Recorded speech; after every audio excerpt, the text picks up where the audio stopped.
Pendant que Maria Sol s'installe, donc je vais présenter son intervention. Donc elle va nous parler d'une intervention dans une entreprise de l'industrie automobile, dans le secteur de l'industrie automobile, et une réflexion sur les démarches d'amélioration continue et la place de l'intervention en ergonomie dans une perspective constructive dans ce contexte-là.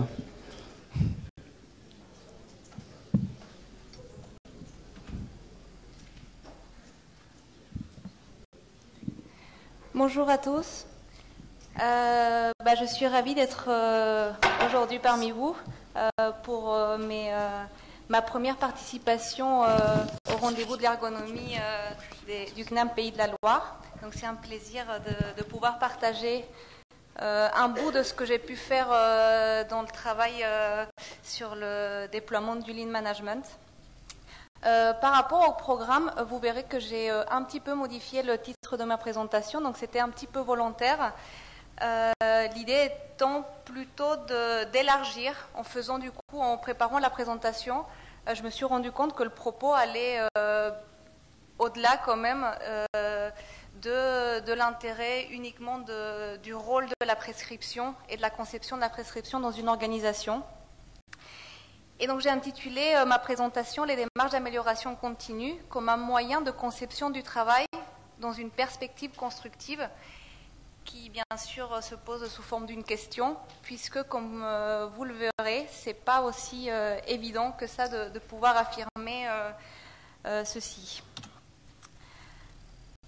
L'intervention que je vais vous présenter est une intervention qui a été réalisée dans le cadre de ma thèse, qui était réalisée dans un partenariat entre le CNAM et l'entreprise PSA Peugeot Citroën. Cette thèse, elle s'est réalisée entre 2010 et 2013 et elle faisait suite au déploiement du Lean Management donc, dans l'entreprise automobile qui, pour ne pas rentrer trop dans le détail déjà, était représenté par tout un ensemble de principes de production, de principes de conception des situations de travail. Et donc c'était un système de production qui a posé beaucoup de questions aux ergonomes lorsqu'il a été déployé. Donc je ne sais pas si vous vous souvenez des débats qu'il y a eu environ en 2010. Il y avait eu un premier papier de Fabrice Bourgeois sur l'interpellation des ergonomes suite au déploiement massif du Lean Management dans un ensemble d'entreprises. Et donc dans ce cadre-là, j'ai été donc ma thèse a eu pour objectif, on va dire, de mener une réflexion en parallèle au travail d'intervention des ergonomes, puisque l'équipe d'ergonomes de PSA, une équipe qui à l'époque était composée d'une 50aine d'ergonomes en usine et en projet conception. Et l'idée était donc d'avoir une réflexion sur les effets de ce mode d'organisation et sur les possibilités de faire de l'intervention ergonomique avec, en parallèle, du Lean Management. Donc, pour présenter brièvement les principes d'une production Lean, donc c'est ces principes-là qui vont guider la suite de mon intervention et la suite de ma présentation. On peut se focaliser sur l'objectif premier du Lean Management qui est l'optimisation du flux de la production pour réduire les temps de production. Donc ce flux de production, il est premièrement défini à partir de la demande, donc à partir de la demande du client.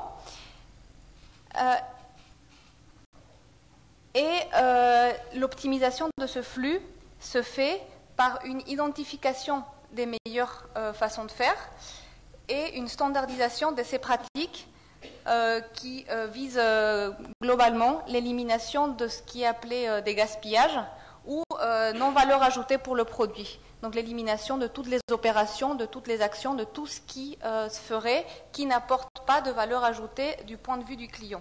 Donc dans une entreprise automobile, ça serait toutes les opérations qui n'apportent pas une transformation concrète au produit qui est le véhicule. Et cette démarche d'amélioration se fait sous forme de démarche participative et de façon continue. Dans ce processus de production, ce qui a marqué pour beaucoup l'intervention de l'ergonome, c'est les effets contrastés qui ont pu se produire, puisque d'un côté, il y a eu une augmentation rapide de la productivité. Donc, en effet, une entreprise qui met en œuvre une démarche Lean voit ses temps de production réduits, peut voir des non-qualités réduites, des espaces de travail réduits, mais en même temps, et ce n'est pas uniquement les ergonomes, mais d'autres disciplines qui se sont intéressées au travail et à l'activité, ont constaté rapidement, quand je dis rapidement, c'est des années 90, quand il y a eu les premières applications dans les entreprises automobiles aux États-Unis, des atteintes à la santé des salariés.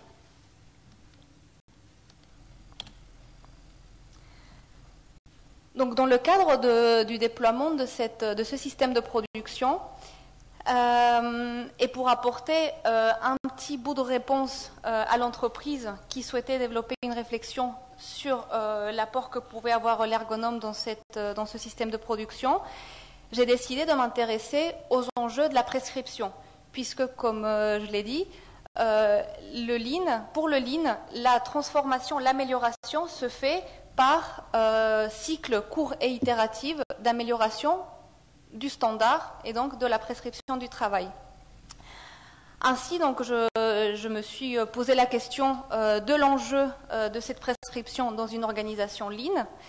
Cet enjeu est l'optimisation de la performance qui passe dans cette organisation par une maîtrise de la variabilité et s'intègre dans une démarche d'amélioration continue dans laquelle l'opérateur a une injonction à respecter le standard de travail tant qu'une meilleure façon de faire n'a pas été définie, puisque dans cette perspective, par un respect du standard, il y aurait une mise en lumière des dysfonctionnements et donc de ces sources de variabilité que le Lean cherche à maîtriser. Donc, à cette première conception de la prescription du point de vue du Lean, j'ai voulu mettre en parallèle, en perspective, une prescription du point de vue de l'ergonomie. Et comme vous l'avez compris en intégrant cette étude dans une visée d'ergonomie constructive, je me suis posé la question de ce qui serait une prescription, donc un standard de travail capacitant. Dans ce sens-là, j'ai pu définir ce qui serait une prescription capacitante comme une prescription qui, comme pour le Lean, participe à l'optimisation de la performance globale, mais dans une visée un peu différente, puisque dans cette perspective, une prescription capacitante serait une prescription ressource pour le développement de l'activité. Autrement dit, une prescription capacitante serait une prescription adaptable et adaptative, dans le sens où elle s'adapte à la variabilité des situations de travail et elle évolue au cours de l'expérience professionnelle. Donc, ce double aspect adaptable et adaptatif sont des aspects que j'ai repris des travaux qui ont été faits notamment par Pierre Rabardel sur la construction du SHEM, le développement de SHEM,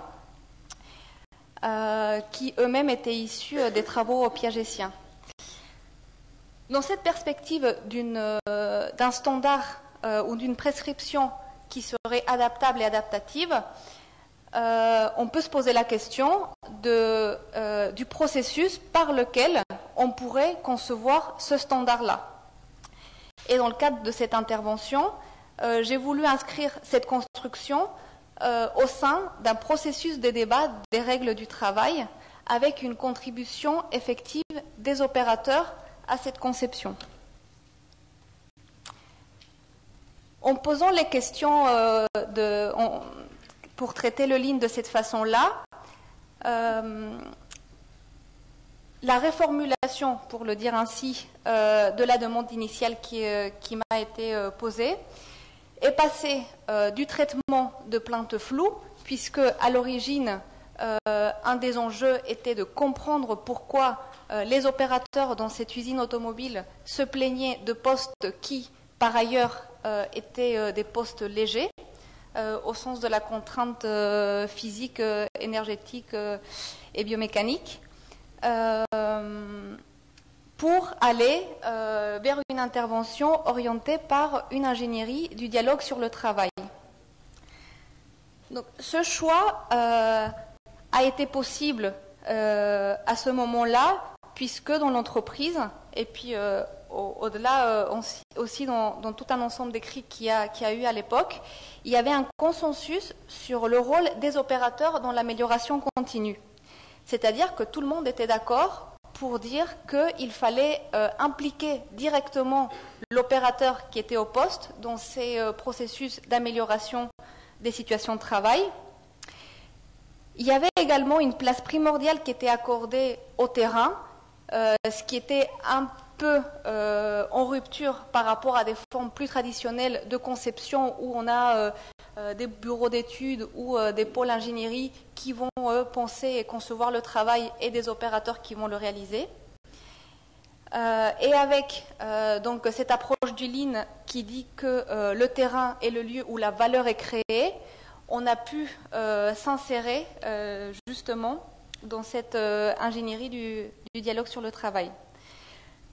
Enfin, une autre opportunité aussi s'est posée à nous, puisque dans les premières tentatives de chantier d'amélioration continue dans un des sites dans lequel je suis intervenue, les effets qui étaient attendus de ces démarches-là avaient été très décevants.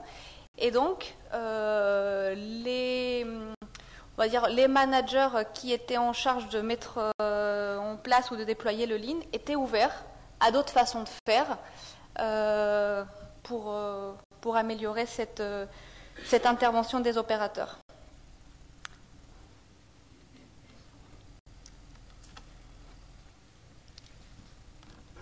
Donc, cette ingénierie des espaces des débats sur le travail suppose, de mon point de vue, une condition qui est d'outiller le dialogue sur le travail. Et donc, pour creuser cette question de comment outiller les opérateurs pour parler du travail, j'ai fait un peu comme Fabien tout à l'heure, je suis allée voir dans l'histoire de l'ergonomie ce qui avait déjà été fait ailleurs, puisque c'est pas récent cette question de vouloir donner aux opérateurs la possibilité d'analyser et de parler de leur travail. Et donc, je suis allée voir les travaux qui étaient faits par Antoine Laville et Catherine Tégère à partir des années 70 auprès de groupes syndicaux dans les usines qui visaient à donner à ces délégués syndicaux, à ces opérateurs, des capacités d'agir sur la transformation des conditions de travail. Et dans cette littérature, donc, il y a eu deux dimensions qui m'ont intéressée, qui étaient d'une part l'acquisition et la maîtrise des connaissances, des savoirs, des savoir-faire généraux et spécifiques sur la situation de travail et sur la façon d'analyser le travail. Donc, une première partie qui était plutôt de la formation à l'analyse ergonomique du travail et une deuxième partie orientée vers l'action, puisque cette capacité d'agir dépend également de la mise en œuvre de toutes ces connaissances dans le rapport au travail. Ainsi, comme Antoine Tégère et Antoine Laville et Catherine Tégère l'avaient résumé, c'est à partir des connaissances et des représentations initiales du travail, donc à partir de qu'est-ce que je fais, qu'est-ce que je peux dire de ce que je fais, qu'est-ce que je pense que je fais, alimenté d'un ensemble de connaissances sur l'analyse du travail, que vont s'étayer les processus d'acquisition et de transformation des situations de travail. Et donc, c'est tous ces travaux-là qui ont été faits sur la capacité d'agir des opérateurs qui ont alimenté l'intervention que je vais vous présenter tout de suite. Donc cette intervention s'est déroulée pendant 3 mois dans le cadre de la thèse, et elle a débuté, donc ça c'était avant les 3 mois, pardon, elle a été débutée par un premier groupe de travail entre ergonomes. Donc c'était un groupe de travail qui a été fait avec 6 ergonomes internes de l'entreprise, dans lequel on cherchait déjà à comprendre comment on pouvait donner cette capacité d'agir aux opérateurs pour la transformation des situations de travail à l'occasion des chantiers. Donc ce groupe de travail s'est organisé en trois temps. Un premier temps qui a été la construction de REX, de retours d'expérience, sur les chantiers. Donc ces retours d'expérience ont été organisés par un des ergonomes du groupe sous la forme d'évocation de récits. Donc l'ergonome avait construit une sorte de guide de questions et nous interrogeait sur les expériences qu'on avait eues auparavant dans ces chantiers-là pour construire une diversité de récits, d'expériences, puisque c'était différentes usines, différents périmètres de chantier. Et on nous demandait également d'apporter des traces sur ces chantiers-là. Donc les traces pouvaient être des documents qu'on avait remplis pendant les chantiers, ça pouvait être des photos par exemple, des avant et après transformation du poste, donc toutes les traces qu'on pouvait avoir sur ces chantiers-là. Un deuxième temps de travail a été sur l'analyse des documents de référence. Donc, dans ce groupe de travail, on a repris tous les documents internes qui décrivaient ce que c'était un chantier Lean, qui décrivaient ce qui était attendu d'un opérateur dans ces chantiers, le processus du chantier, et on a essayé de mettre à plat tous ces documents-là pour identifier à quel moment, effectivement, on pouvait nous intégrer ces formes d'analyse du travail avec les opérateurs et ces formes de formation des opérateurs à l'analyse du travail. Et donc, dans un troisième temps, le résultat du REX et de l'analyse documentaire a été la production d'une formation-action. Donc, c'était une formation-action qui n'avait pas on va dire, une ambition d'être déployée en très grand nombre. L'objectif était de créer un support vraiment accessible aux opérateurs et qui soit déployé en amont du chantier, dont l'objectif de ce support était d'une part de leur permettre d'identifier dans l'analyse du travail qu'ils pouvaient mener, comment savoir qu'on a besoin, on parle toujours de marge de manœuvre, il faut donner des marges de manœuvre, mais comment l'opérateur peut, dans une difficulté qu'il retrouve à son poste, identifier qu'il a besoin de marge de manœuvre, comment il va formaliser ça, comment il peut exprimer ça, en prenant son travail comme objet d'analyse. Et comment mettre en rapport cette analyse avec des évolutions de transformation qui peuvent se faire à son poste. Donc ça, c'était le groupe de travail qui a été fait, on va dire, en parallèle de l'intervention. Donc, en partant de ce groupe de travail et puis en intégrant l'intervention dans les enjeux de conception d'une prescription capacitante, un deuxième temps de l'intervention a été ce qu'on peut appeler communément la construction sociale et stratégique de l'intervention. Et je pense que cette partie, elle est vraiment importante parce que je crois que sans ce travail de construction sociale et stratégique, ce qu'on a mis en œuvre n'aurait pas pu être possible. Dans cette construction, il y avait d'un côté la direction de la production industrielle qui avaient le rôle de la maîtrise d'ouvrage. Ils avaient exprimé un besoin en termes d'amélioration de la performance et de l'efficacité des postes de travail. On avait la direction du système de production qui, dans le cadre de cette intervention, prenait le rôle d'une maîtrise d'ouvrage, puisqu'ils apportaient une réponse, une façon de répondre à ce besoin d'amélioration de la performance et de l'efficacité des postes de travail. Donc ces deux niveaux se situent au niveau de l'usine, pas au niveau groupe, et ils ont permis donc d'avoir un pilotage stratégique et opérationnel de l'intervention.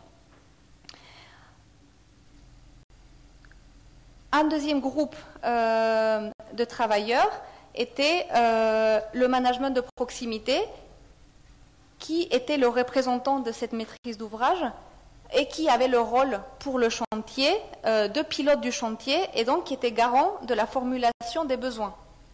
C'est-à-dire que à partir d'un besoin exprimé d'amélioration d'efficacité des postes, le pilote du chantier déclinait cet objectif en objectifs plus spécifiques de santé, de qualité, de coût, de délai associés à un poste de travail.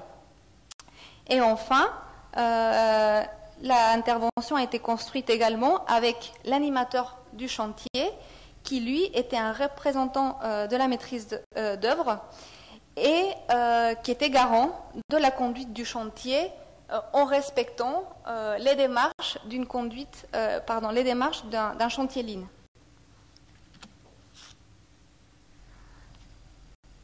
Donc, une fois qu'on avait négocié les conditions de l'intervention, on a pu mettre en œuvre la formation à l'analyse ergonomique du travail et l'éco-analyse de l'activité avec les opérateurs directement issus de ce groupe de travail anti-ergonome. Cette formation, elle était principalement en trois temps. Un premier temps qui était sans l'opérateur, donc c'était l'ergonome qui faisait un diagnostic de la situation de travail. À partir de ces diagnostics de la situation de travail, on a organisé des co-analyses du travail avec l'opérateur et c'est à ce moment-là que le pré-diagnostic donc, était utile, puisque dans l'accompagnement de l'analyse avec l'opérateur, il était possible de reformuler certains des éléments que l'opérateur apportait et aussi d'intégrer d'autres éléments d'analyse, puisque le diagnostic initial était fait avec une diversité d'opérateurs et donc on pouvait à chaque opérateur de façon individuelle lui donner des indications sur d'autres façons de faire, par exemple, qu'on aurait pu voir avec d'autres opérateurs. Et enfin, à partir de ce diagnostic et de cette co-analyse avec l'opérateur, on formalisait des situations d'action caractéristiques avec l'opérateur. Ces situations étaient essentiellement les situations qui étaient pour l'opérateur les plus complexes à gérer, donc les plus complexes ou les plus difficiles, et aussi les situations qui étaient les plus communes. Et là, je n'ai pas une photo, mais cette formalisation se faisait tout simplement sous forme de post-it qu'on préparait avec l'opérateur et que l'opérateur, ensuite, une fois qu'on les avait écrites ensemble, gardait de côté et qu'il ramènerait donc dans la dernière phase de l'étude qui était le chantier à proprement parler. Donc le chantier ou, comme on l'appelle dans le jargon du Lean, les journées intensives, puisqu'avant on est en préparation et là c'était les journées intensives. Donc le chantier, il concernait un poste de travail qui s'appelle, dans une unité de ferrage, qui s'appelle le poste podium. C'est un poste de contrôle de la qualité des pièces qui ont été contrôle de qualité de points de soudure qui ont été réalisés par des robots en amont du poste. Il a impliqué le responsable de l'unité, donc le pilote, le conducteur des installations, qui a plutôt un rôle de technicien, qui va plutôt connaître le fonctionnement, par exemple, des automates, deux opérateurs, l'animateur ligne et le responsable qualité. Donc je vais passer plutôt au résultat de cette démarche-là, qui vont permettre donc d'illustrer ce que ce dispositif a permis de produire. Voilà, donc là c'est une photo pour illustrer à quoi ressemble ce poste-là. Peut-être quelques mots pour le présenter. Donc c'est un poste dans lequel il y a environ 1000 pièces qui sont à contrôler tous les jours. Pour chacune des pièces, il y a un ensemble de points à contrôler, par exemple des inserts gonflants, des bosses sur la tôle, des rayures. Et pour faire tous ces contrôles, l'opérateur dispose d'une diversité de documents qui sont affichés au poste et pour lesquels le responsable d'unité trouve qu'il y a un peu de désordre, il y a un peu des informations qui sont redondantes, et donc il souhaite rendre accessible à l'opérateur ces informations pour le guider dans son contrôle. Donc ça, c'est l'objectif qui a donné lieu à ce chantier-là.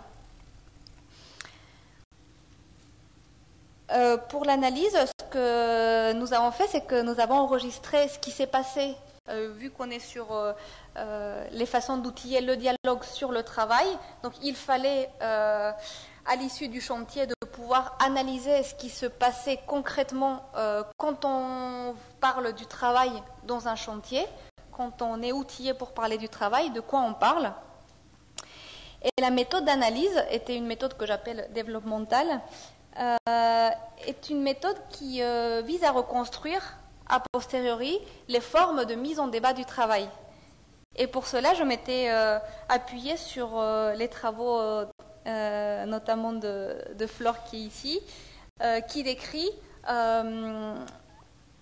la construction du débat sur le travail comme une construction entre des scénarios de prescription, c'est-à-dire un scénario de prescription concrètement, et quand dans une phase de discussion sur la conception d'un poste, on apporte des éléments sur la future situation de travail, donc des éléments de conception. Et les scénarios d'action renvoient quant à eux à la discussion sur les effets du travail de cette conception-là. Et donc, j'ai cherché à identifier comment cette prescription et cette action s'articulent dans un débat sur le travail.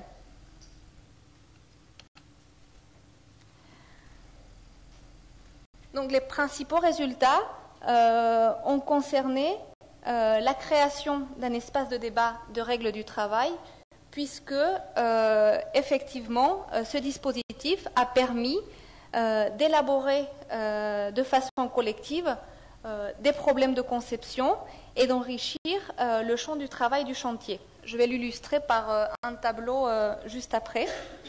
Ça a permis aussi de mettre en évidence une variabilité qui était discutée et non plus cachée et qu'on ne cherchait pas à éliminer, et avec également une dimension d'apprentissage mutuel, puisque le fait d'avoir eu les opérateurs pendant toute la durée du chantier et leur avoir présenté ce qui avait été construit par d'autres opérateurs en amont du chantier a permis de mettre en évidence un ensemble de stratégies variées que je montrerai aussi. Cependant, un autre résultat concerne les limites de ce dispositif, puisque les objectifs élargis du chantier, donc ce débat sur le travail et sur la variabilité, dépassaient les possibilités réelles du chantier et de ce qu'on pouvait réellement mettre en œuvre à l'issue du chantier. Autrement dit, la variabilité qui était remontée, donc par exemple ces différentes façons de faire, se heurte aux objectifs du chantier, aux objectifs définis par le Lean, qui étaient la standardisation et les bonnes pratiques. Donc comment définir un standard commun, donc une prescription commune, quand il y a toute une diversité de pratiques qui est mise en évidence. Donc pour illustrer l'enrichissement du champ du travail, je vous présente rapidement ce tableau qui retrace l'ensemble des thèmes qui ont été abordés pendant le chantier.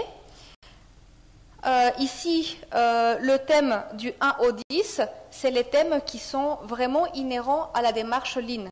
C'est-à-dire que dans cette démarche chantier, il y a tout un ensemble de sujets qu'il faut traiter. Par exemple, mesurer les temps de cycle de travail, mesurer des déplacements, identifier des anomalies. Donc tout un ensemble de thèmes qui ont représenté environ 36% du temps d'échange lors du chantier. Et ensuite, les thèmes de 20 à 29 concernent les transformations des situations de travail qui ont été effectivement actées. Donc là, je me centre uniquement sur les thèmes 11-19 qui sont des thèmes qui dépassaient les thèmes qui étaient initialement prévus par le chantier et qui concernaient justement cette identification de différentes façons de faire des opérateurs, comme par exemple des discussions qui ont été établies sur la procédure, sur le traitement d'une pièce qui n'est pas conforme, où finalement on est dans un poste de contrôle de la qualité et on s'est rendu compte que l'ensemble des opérateurs, puisqu'il y en avait qui étaient présents au chantier, mais il y en avait qui avaient participé aux co-analyses avant, avaient des stratégies très différentes de comment ils identifiaient, comment ils classaient et comment ils faisaient suivre ces non-conformités en aval. Et le deuxième... Oui, 30 minutes j'ai fait. Le deuxième thème, et je vais finir avec ça, c'est l'identification des zones stratégiques de paluchage. Et je vais illustrer ça avec un petit dialogue pour finir ma présentation. C'était le moment du chantier donc, dans lequel on devait identifier la façon de repérer une non-qualité sur la pièce avec une technique qui s'appelle le paluchage, qui consiste à toucher la pièce pour voir ses bosses.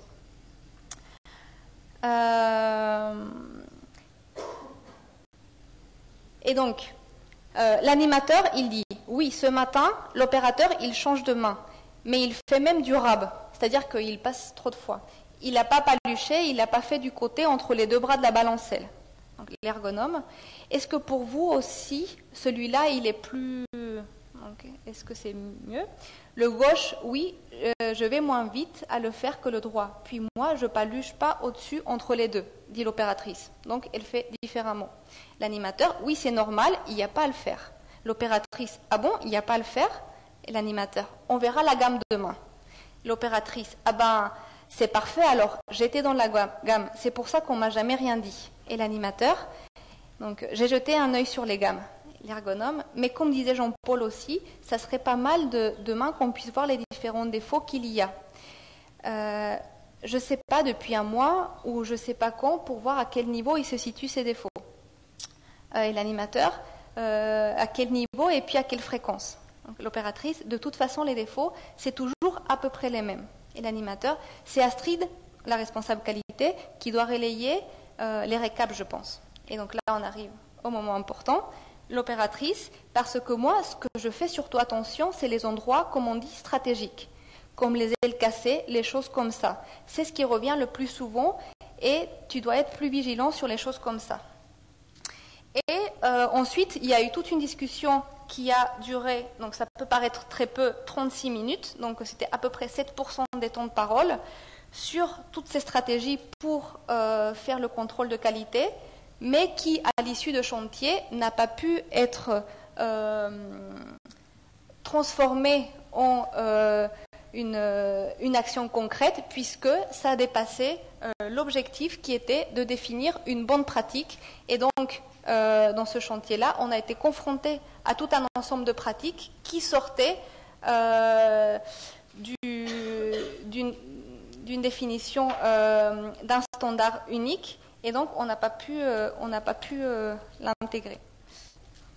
Pour conclure, en fait, je voudrais mettre en lumière ces résultats au regard à nouveau d'une rétrospective un peu historique qui est le projet de l'entreprise moderne. Donc quand je parle du projet d'entreprise moderne, c'est l'entreprise telle qu'elle a été constituée à la fin du 19e siècle, qui s'est organisée autour de trois principaux traits caractéristiques qui étaient une dynamique de création collective, qui était nourrie par l'esprit de progrès technique et qui visait le développement de nouvelles capacités d'innovation. Un espace de travail collectif organisé pour des apprentissages collectifs sur le long terme et dans lequel l'espace de travail était vu comme un espace de coopération et d'organisation et de transformation également des individus. Et cet espace qui pouvait être créé parce qu'il y avait une nouvelle forme de l'autorité de gestion qui reposait sur une légitimité technique et professionnelle de ce qu'on appelle aujourd'hui le manager et ses capacités à mettre en œuvre des activités innovantes et créatrices en commun. Et pourquoi je reviens sur ces trois principaux points ? C'est parce que si on se base sur ce projet de l'entreprise moderne, ces chantiers Lean pourraient effectivement avoir une visée transformatrice, une visée de création collective dans un espace collectif organisé, dans lequel ce responsable d'unité qui prend la forme du manager à l'occasion de ces chantiers-là, du pilote, représente une forme d'autorité, mais qui finalement, dans ce chantier-là, si on peut identifier un maillon faible, et que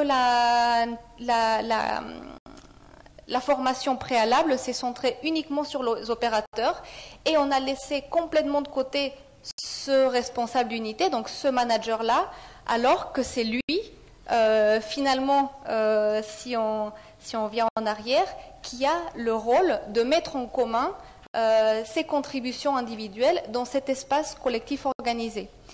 Et donc, pour conclure, cette intervention, si j'avais à la faire aujourd'hui, je pense que je recentrerai cette analyse pour m'intéresser dans un premier temps à ce responsable d'unité qui serait lui à même de relayer cette capacité à agir et à transformer les situations de travail auprès de ses opérateurs. Voilà, merci.